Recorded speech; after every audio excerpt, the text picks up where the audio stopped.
I realized that I was brought into this world very pure and very innocent and very happy and curious and joyful. And I definitely lost that. It was so beautiful and welcoming and colorful and energetic that I will always take that with me.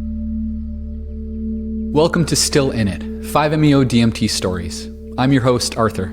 Whether you're curious, preparing for your own journey, or reflecting on past experiences, we hope these stories resonate, inform, and inspire. Please enjoy today's episode. This podcast is brought to you by Enfold, offering the world's most comprehensive 5-MeO DMT program. To learn more, visit enfold.org. That's enfold.org, or click on the link in the show notes.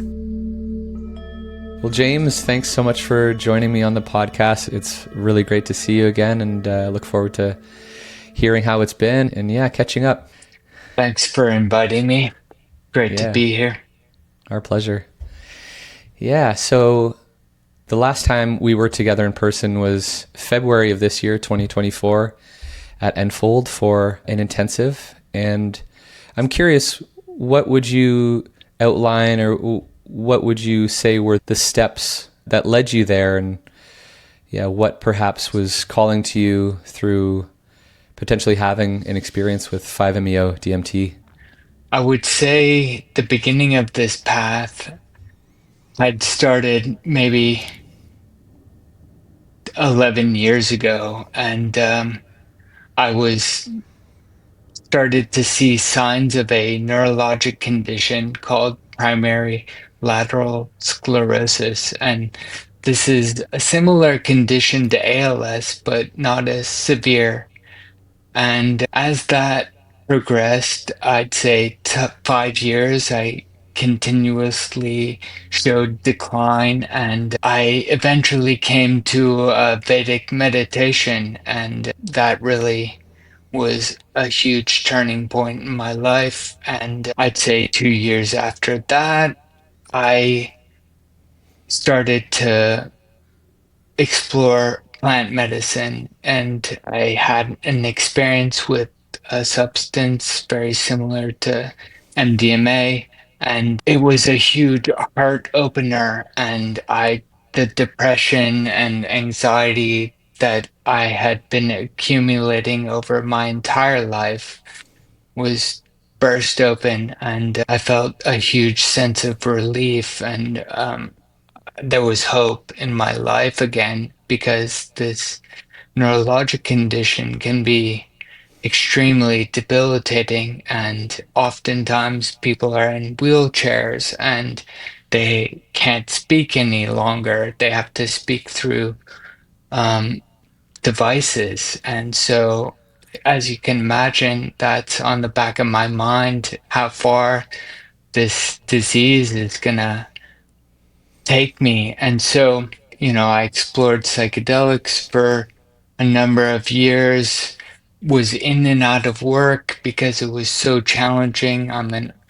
Was a architectural designer in Manhattan, and I'd have to travel on the subway, and nobody understood the predicament that I was in, and it was extremely taxing. I went through a divorce with two children, and long story short, I'm in an amazing place at this point, but it was a pretty bad situation. And plant medicine and psychedelics or entheogens have been, as well as meditation, have been my saving grace. And eventually I came to Ibogaine, and I made a trip to South Africa, and I was at my wit's end. I was in a tremendous amount of pain in my lower back. I could barely walk.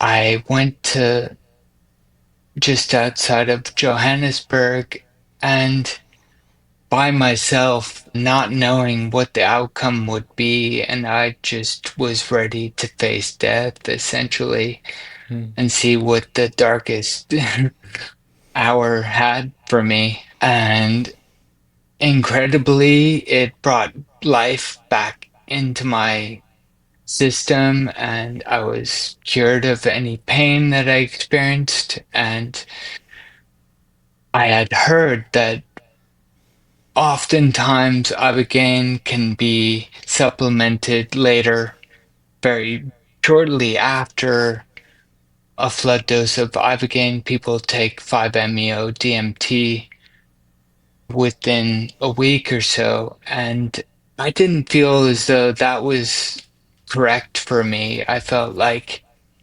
more time needed to be taken between those two huge medicines. And so, luckily, the provider I was working with did not um, suggest that either. And I came back to the US and I started to go swimming every day, and I had a new sense of purpose in life and a new energy that I hadn't had in a decade, essentially. And I was traveling in my car listening to a podcast, and I heard Steve and the guests talking about iboga and 5-MeO DMT, and they had mentioned that he had seen great results with people taking 6 months or so between the two medicines. And at that point, I was about 5 months post Ibogaine, and so I decided to contact you, and we spoke, and it felt like a great fit. And I definitely felt like that was the moment where 5-MeO was crucial for my life path. Yeah, wow. Thanks for sharing all that, James. It's remarkable to hear just the courage that it sounds like you brought to that period in your life where there would have been a lot of uncertainty and desperation, and just taking steps to dive in and see what alternative means could help. And I'm curious, sounds like the ibogaine brought a great measure of relief. I'm curious, do you have a sense of what else was still waiting for you, perhaps on the other side of a 5-MeO experience? Well, with Ibogaine, it can often be very challenging and difficult and long experience. And I recognize that 5-MeO is oftentimes a much different, or potentially the polar opposite of that. It's short acting, it's very regenerative and just beautiful experience. And so I was looking for that, and I definitely received that. I'm a big believer in set and setting and making sure that all the pieces are correctly proportioned and taken into account. And I felt like you guys offered an amazing program. When I came out, the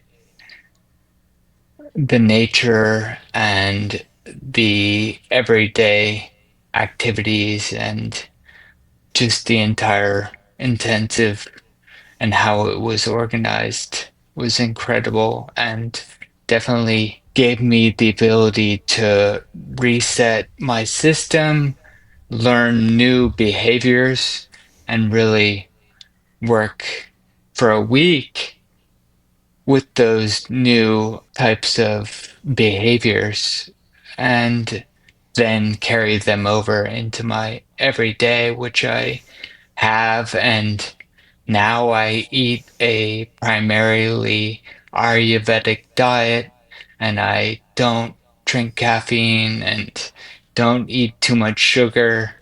So that's been very transformative and incredible to experience. Amazing. Yeah. You've touched on some of them, but could you share more about the behavior or habit changes that started for you on the week with us and that have, as you say, carried over into the remainder of your ongoing life? I would say, just on a more superficial level, the digital detox for that week was really helpful. I'm not necessarily a person that's addicted to my phone, but I wish that we had more opportunities for that. And actually, to be honest, I have brought that into my life. Like, I do not sit on the computer all day anymore. Mm. I just decided I do not want to be behind a computer for 8 hours a day. As an architect, you're there for at least 8 to 10 hours easily. I've taken that out of my life and no longer have that behavior. And I look at it as a behavior that I can control, and I don't need to fit into a mold or somebody else's expectations of me sitting behind a computer for that long. So now I spend my time doing much more creative work without the computer. Mm-hmm. There's also, on a deeper level, this feeling that I have come to know, and it feels as though it's a return to innocence. And I realized that I was brought into this world very pure and very innocent and very clean and very happy and curious and joyful. And I definitely lost that. I grew up in a difficult household with an alcoholic father, and I never knew when the next time my father would explode in anger. And so, from an early age, I was in this state of fight or flight, and I didn't snap out of that until 5 years ago, I would say. I would imagine I was in that state for a quarter of a century. Mm. And I have now, I think with the plant medicine, I returned to my heart, or I lost the depression and the anxiety. And then I went through another stage with the ibogaine, but with the 5-MeO, it has refined all of that work in a way that I was not aware that was possible, and it allows me to settle into this innocence Mm. and back into that joy and creativity and not being fearful constantly. It's been this very subtle shift that I've experienced after the fact that is the most profound. And it's very subtle. And I think it takes my meditation practice and to really fully recognize like these pieces of information that 5-MeO has provided me. It is subtle, but very profound. It's a good reminder that not all change is so dramatic, that it can be the little things like what we're taking into our body, both nutritionally and in consciousness through media, and taking care of our sleep, that all of these foundational habits and components of our lifestyle add up to something actually quite big. But you're right. I think they're so simple and sometimes so subtle that one could miss them if they're not paying attention in some way. So appreciate you sharing that.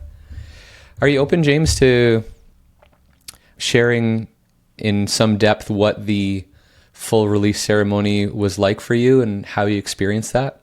Yeah, absolutely.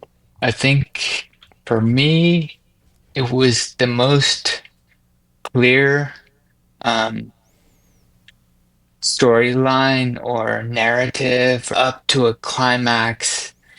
And then into another realm. It's the most linear of the psychedelics.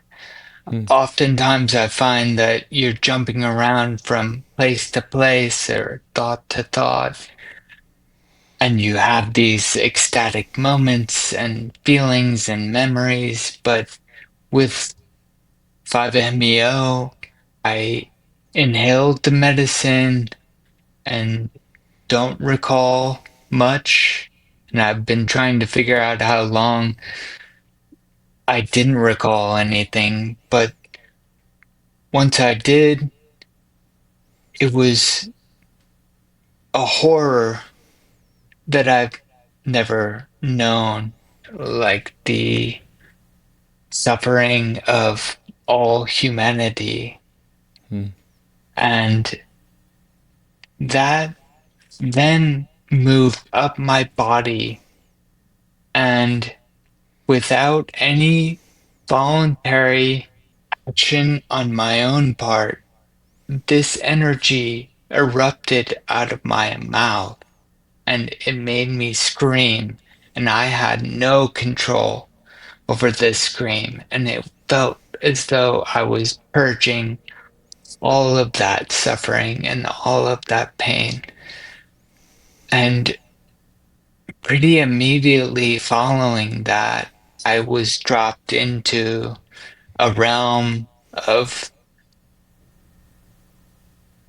intense colors and waves of energy that showed me something similar to a an architectural site that may be a ashram or a temple, or but I was essentially at the stairs, the front door of this ashram, Hmm. and it was so beautiful and welcoming and colorful and energetic that I will always take that with me. And once that had passed, and this was all tied in with the music, and Steve did a beautiful job with that. And there's one song in particular, the 7-line prayer of Padmasambhava, that Hmm. he played for me. And that was the moment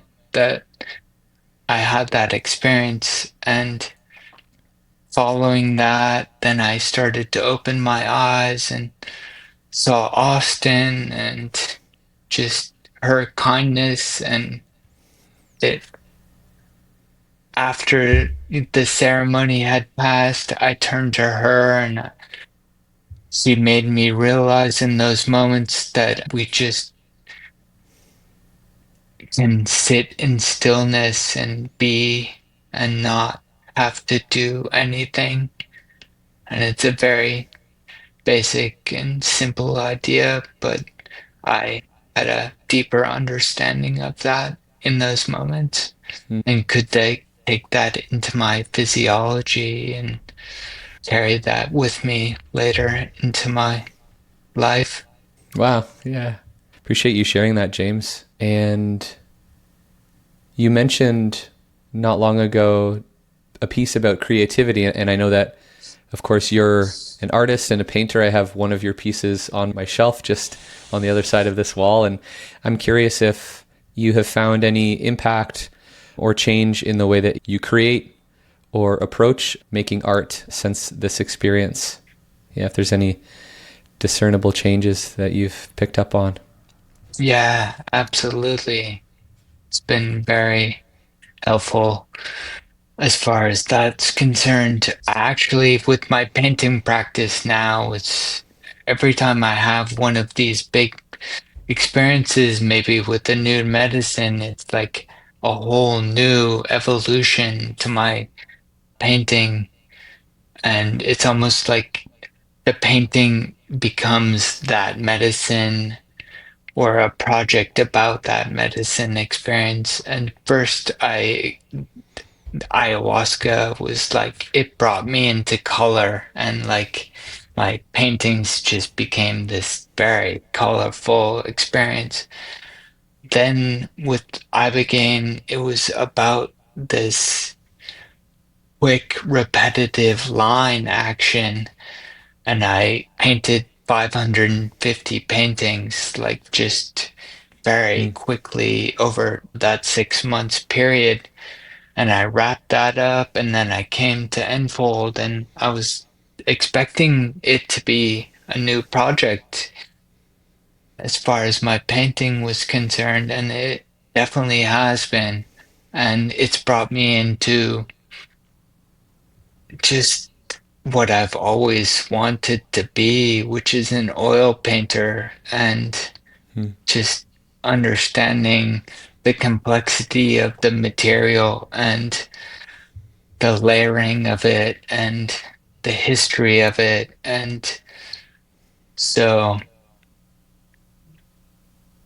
it's been an exploration of materiality that I've always wanted to get to. So I'm very happy with that Yeah, development.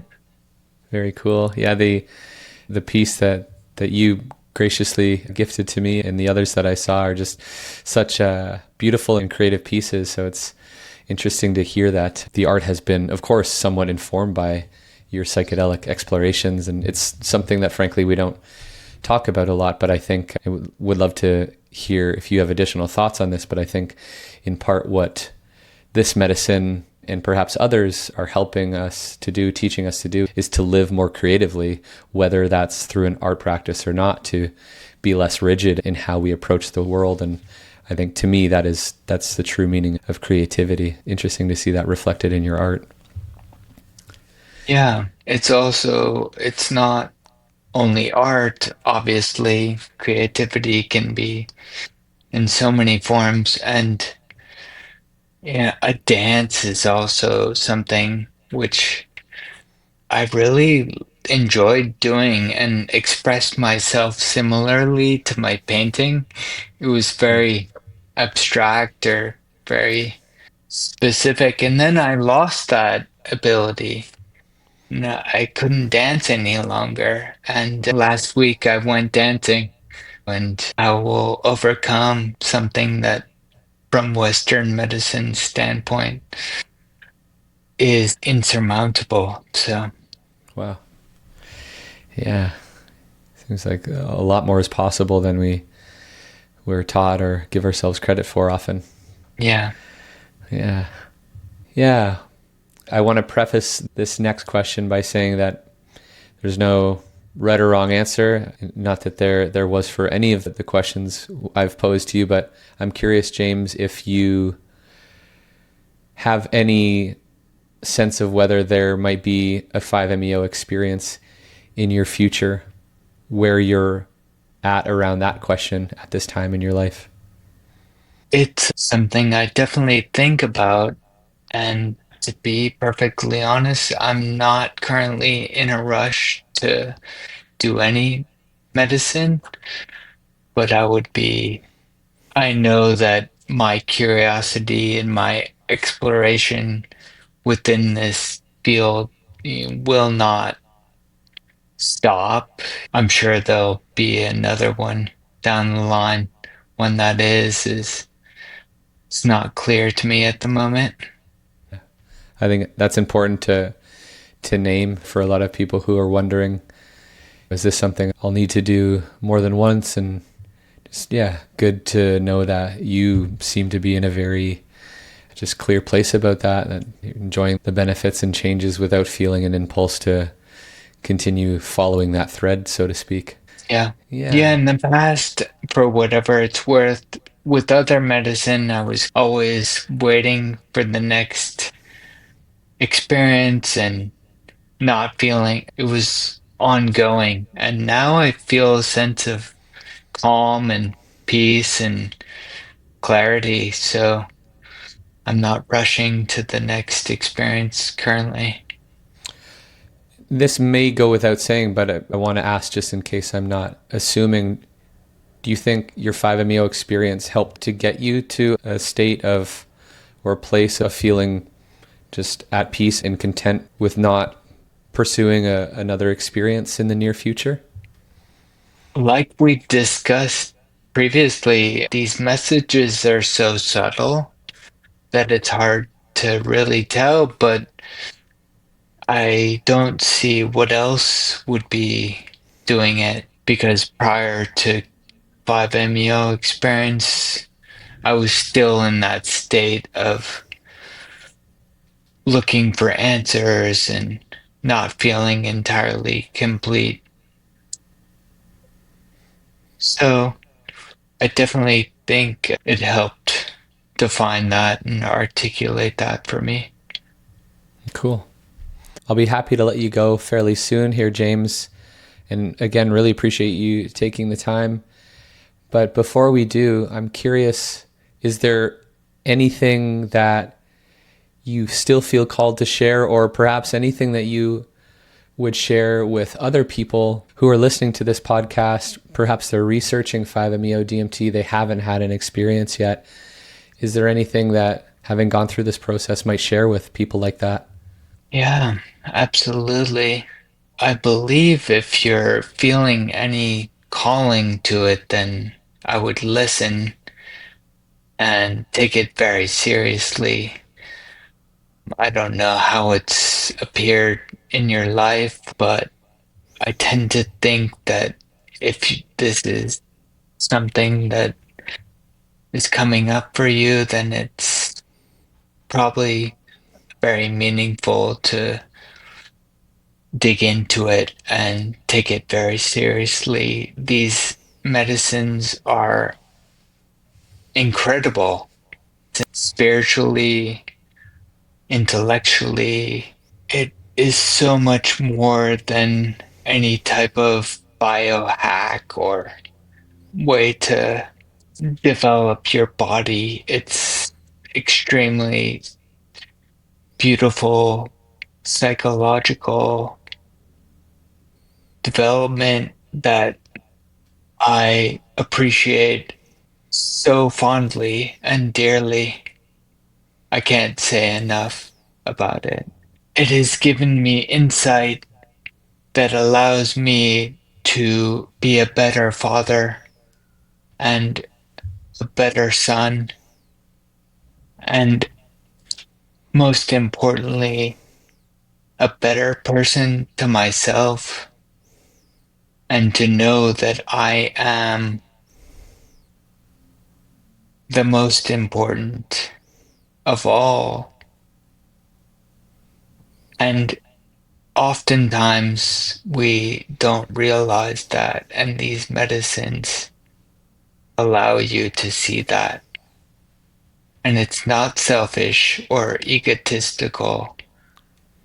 It is the most critical element of humanity that we individually need to recognize that we are the most important to ourselves and to take care of ourselves, whether that be not speaking poorly to oneself or eating improperly or ingesting things improperly or whatever it may be, that you have to take care of yourself and know that is the most important thing, because once you start to take care of yourself, you will be a better person for everyone else. And you will start to express that. And it's not just 5-MeO or plant medicines that will allow you to do that, but they allow you to peek inside of that knowledge. And if you're willing and able to listen and hear what it's saying, you can definitely carry it over into your life and build a better life.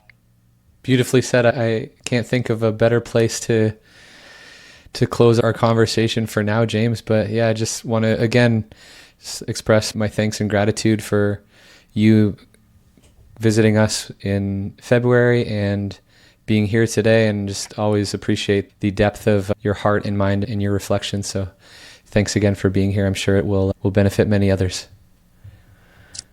Great to see you. Likewise. Take care. Take care.